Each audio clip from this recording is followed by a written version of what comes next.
Most people who plan for home defense picture the worst night, then quietly decide they don't want that to become their reality. That simple, honest desire to make it home safe changes everything about how you choose a shotgun. A gun that's brilliant on the range or perfect for duck hunting can be a liability in a dark hallway. Today we're doing something useful. We're naming 5 types of shotguns you should avoid for home defense in 2025, explaining why each one causes problems under stress, and telling you what to pick instead so you end up with predictable performance when seconds count. First, avoid the long-barreled hunting shotgun for home defense. Those 26, 28, and 30-inch tubes are wonderful when you're on a stand or stalking birds, because a longer barrel helps pattern and boosts velocity at distance. But most homes are a string of tight rooms and short sight lines, not open fields. A long barrel makes a gun slow to bring on target, awkward to swing in a hallway, and it gives away your position before you can even see what you're facing. You'll also fight more muzzle inertia when trying to track a fast target at close quarters, and mounting a practical light or short rail becomes awkward with all that barrel out front. In short, you bought reach you'll never use, and you lost maneuverability you desperately need indoors. If you plan to use a shotgun for the house, a compact purpose-built model with an 18 to 20-inch barrel is far more sensible for real-world engagements. Second, avoid single-shot and break-action shotguns as your primary home defense weapon. They're simple, durable, and sometimes beautiful, and for hunting or survival kits they make sense. But in a defensive encounter, you rarely get only one perfectly placed opportunity. A break action gives you a single shot and then a reload that, even for a practiced shooter, is slow and vulnerable. When adrenaline spikes, fine motor skills degrade, and an empty barrel becomes a nightmare. That's why most experienced instructors and law enforcement trainers insist on at least a modest follow-up capability in the primary defensive gun. If you want a single shot for a secondary survival kit, fine. But don't make it the gun you reach for at night when family is in the next room. Third, be careful about buying a cheap gas-operated semi-automatic shotgun and then leaving it ignored. Modern gas guns can be pleasant to shoot and fantastic for fast follow-ups, but they have a trade-off: complexity. Gas systems divert combustion gases to cycle the action, and those gases deposit carbon and fouling into the system. That means gas guns typically need more frequent maintenance to stay reliably cycling, especially if you're running an aggressive mix of loads. If you buy a budget gas gun and let it sit, or if you're not committed to a cleaning schedule, you increase the odds of a failure to cycle at the worst possible moment. Inertia-driven semi-autos, by contrast, run cleaner because they don't route gas into the receiver, and many owners find them more forgiving when maintenance is light. The bottom line is this: gas guns are great if you accept the maintenance obligation, otherwise choose a platform that tolerates neglect better. Fourth, think twice before making a magazine-fed shotgun your everyday stored home defense gun, unless you're ready for the logistics that come with it.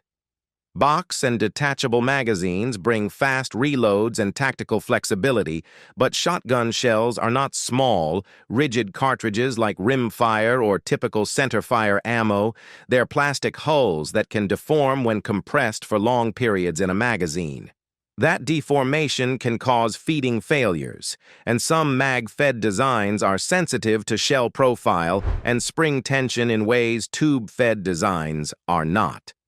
Magazine systems also force you to manage spare magazines and rotate rounds, because leaving shells loaded long-term in a mag is not ideal. If you choose a mag-fed shotgun, treat it like a project. Buy quality magazines, rotate and test the shells you plan to keep in them, and verify reliable feeding with every defensive load you might carry. For most families who want something that sits ready for months, a tube-fed pump or a proven semi-auto usually gives more predictable out-of-the-box reliability. Fifth, and this is the most critical category to avoid, don't put together a shotgun rig that creates legal, training, or over-penetration liability for you and your neighbors. This one isn't a specific model, it's a set of bad decisions.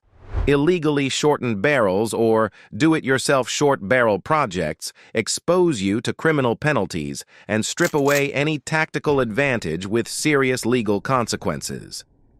Choosing slug loads or high-penetration rounds without considering how they behave through walls can end up sending projectiles through drywall into adjacent rooms or neighboring apartments, with catastrophic moral and legal consequences. And worse, having a gun setup you've never pattern tested in your house creates unknowns you cannot control under stress. The responsible path is to stay legal, pick legal barrel lengths and configurations, test your exact load and choke combinations at distances you'd actually fight in your house, and avoid exotic loads or home modifications that increase risk without clear benefit. Patterning and testing are not optional. They're the part that separates guesswork from predictable outcomes. If you're nodding along, you're probably asking, "Okay, so what should I buy instead?" That's the useful part.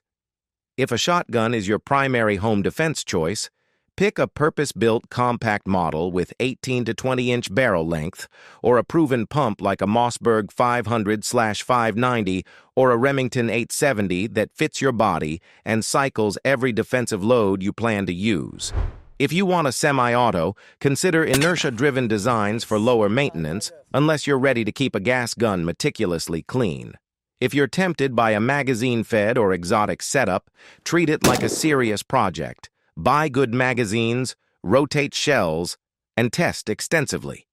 The difference between "I hope it works" and "I know it works" is testing, not optimism. Testing, in fact, is where most homeowners stumble.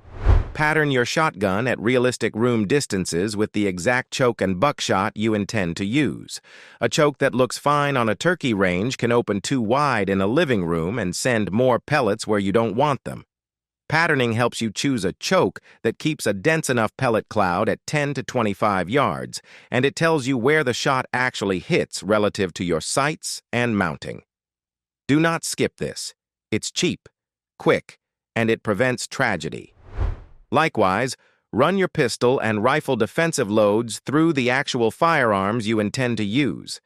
Different guns favor different hollow points and bullets. The test routine is the single best way to turn gear into predictable performance. Beyond hardware, train the way you expect to fight.